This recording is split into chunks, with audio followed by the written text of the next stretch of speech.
शांति। आज हम एक प्रेरणादायी कहानी सुनेंगे, प्रभु प्राप्ति।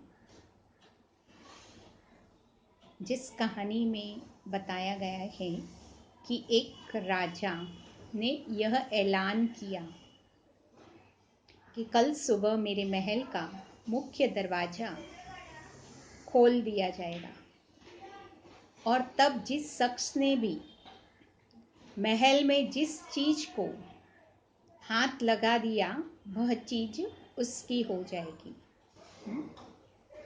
इस ऐलान को सुनकर सब लोग आपस में बातचीत करने लगे कि मैं सबसे कीमती चीज को हाथ लगाऊंगा।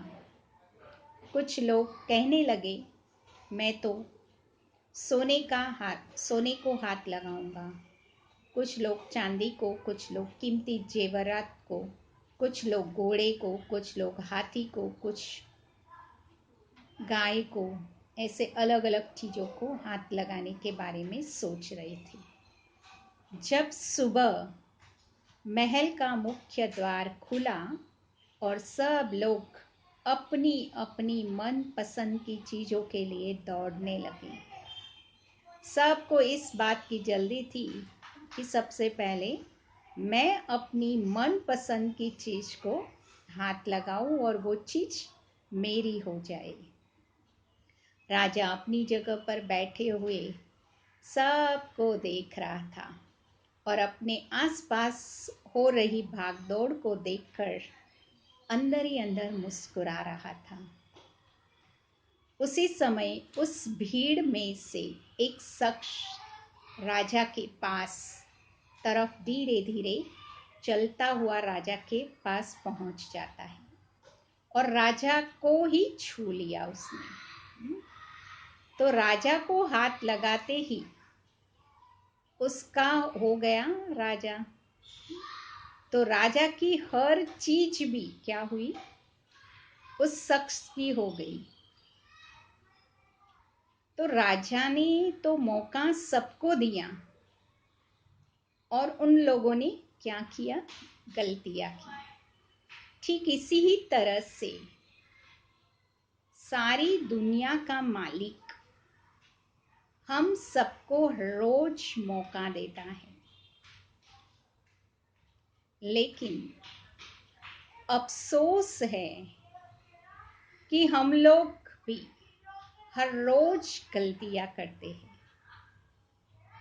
हम प्रभु को पाने की बजाय हम उस परम पिता परमात्मा की बनाई हुई दुनिया की चीजों की कामनाएं करते हैं ना, जिसके कारण हम जो हासिल करना चाहते हैं इतनी सहजता से नहीं कर पाते हैं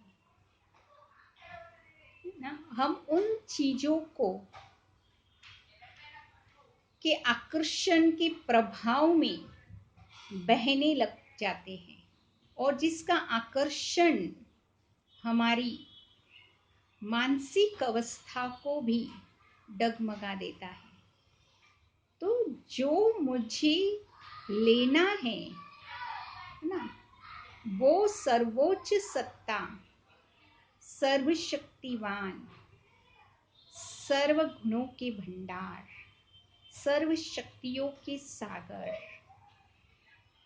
जो हमें हमारी आत्मा रूपी बैटरी को जो डिस्चार्ज हो गई है, जिसके कारण जो अनेक गलतियां करती रहती है, और उसको उस सुप्रीम पावर से कनेक्ट करने से ऑटोमेटिकली है ना उसको ही प्राप्त कर लिया, तो संसार में हर बात में सहजता से, सरलता से हम हर मुश्किलों को पार कर सकते हैं, क्योंकि जिनके ऊपर प्रभु का हाथ है ना, जिनके कहते ना उसके ऊपर, जिसके ऊपर साई का हाथ है, उनको दुनिया की कोई ताकत रोक नहीं सकती है।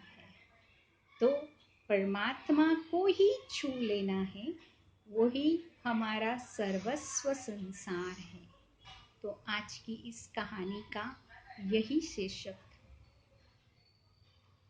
प्रभु